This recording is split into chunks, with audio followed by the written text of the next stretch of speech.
جی جناب، اب آپ اپنی اردو کی بکلیٹ کے صفحہ نمبر 128 کو کھولیں، اپنے ہاتھ میں پینسل پکڑیں۔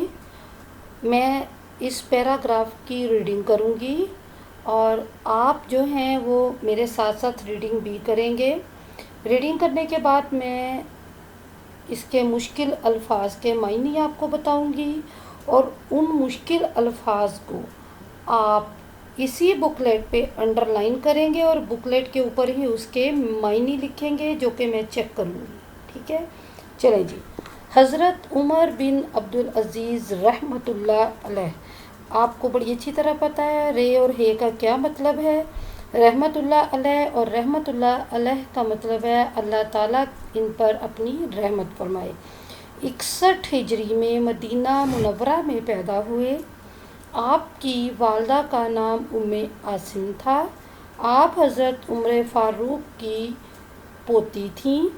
شاہی خاندان کے عظیم فرد ہونے کی وجہ سے حضرت عمر بن عبدالعزیز کی پرورش بڑے ناز و نعم میں ہوئی۔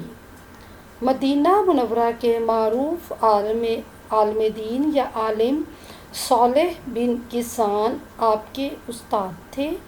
والد کی وفات کے بعد چچا عبد الملک کی خواہش پر ان کے پاس دمشق چلے آئے۔ حضرت عمر بن عبدالعزیز رحمۃ اللہ علیہ نے مدینہ کا گورنر بنتے ہی سب سے پہلے مجلس شورا قائم کی۔ خلیفہ بننے کے بعد حضرت عمر بن عبدالعزیز رحمۃ اللہ علیہ کی زندگی نہایت سادہ ہو گئی۔ آخری وقت میں کپڑوں کا صرف ایک جوڑا رہ گیا۔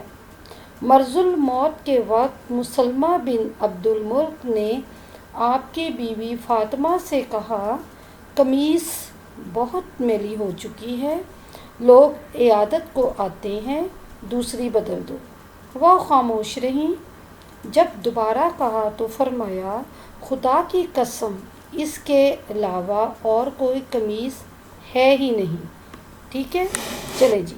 اب میں مشکل الفاظ کے معنی آپ کو بتاؤں گی اور ساتھ ساتھ اس پیراگراف کی تھوڑی سی وضاحت بھی کروں گی۔ چلیں جی۔ حضرت عمر بن عبدالعزیز رحمۃ اللہ علیہ 61 ہجری میں مدینہ منورہ میں پیدا ہوئے۔ آپ کی والدہ کا نام عاصم تھا۔ آپ حضرت عمر فاروق کی پوتی تھی۔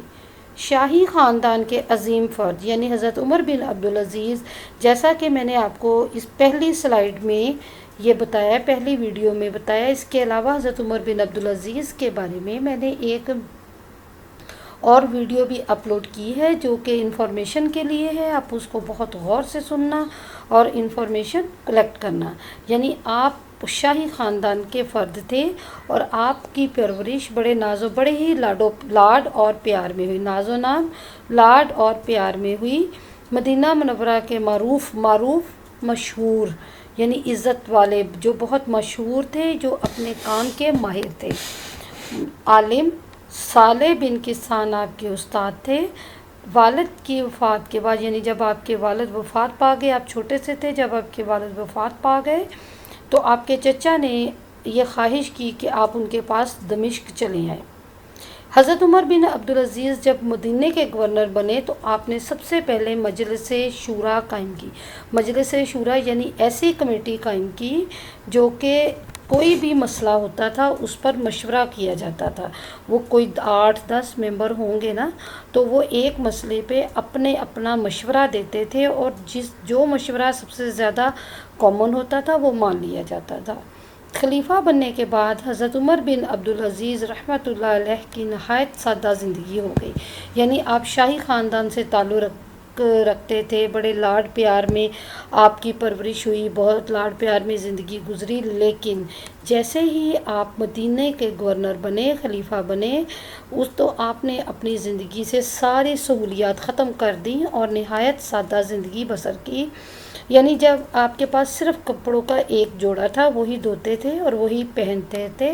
جب مرض الموت یعنی جب موت قریب آ گئی اور آپ بہت بیمار ہو گئے، تو اس وقت مسلمہ بن عبد الملک نے آپ کی بیوی فاطمہ سے کہا کہ قمیص، لفظ قمیص ہے، قمیض نہیں پڑھیں گے آپ، بہت میلی ہو چکی ہے، لوگ عیادت کو آتے ہیں، یعنی آپ کی بیمار پرسی کو آتے ہیں، آپ کی خیریت پوچھنے آتے ہیں، تو دوسری بدل دو۔ وہ خاموش رہیں۔ جب دوبارہ کہا، جب اسی نے مسلمہ بن عبد الملک نے یہ دوبارہ پھر کہا کہ قمیض بہت میلی ہو چکی ہے، لوگ عیادت کو آتے ہیں، بدل دو، تو اس وقت آپ کی بیوی فاطمہ نے کہا کہ خدا کی قسم اس کے علاوہ اور کوئی قمیض ہے ہی نہیں۔ میں امید کرتی ہوں آپ کو بڑی اچھی طرح سے یہ سارا پیراگراف سمجھ آ گیا ہوگا۔ اب آپ اپنی بکلیٹ کے صفحہ نمبر 128 پر دیے گئے سوالات کے جوابات لکھیں گے۔ اوکے، اللہ حافظ۔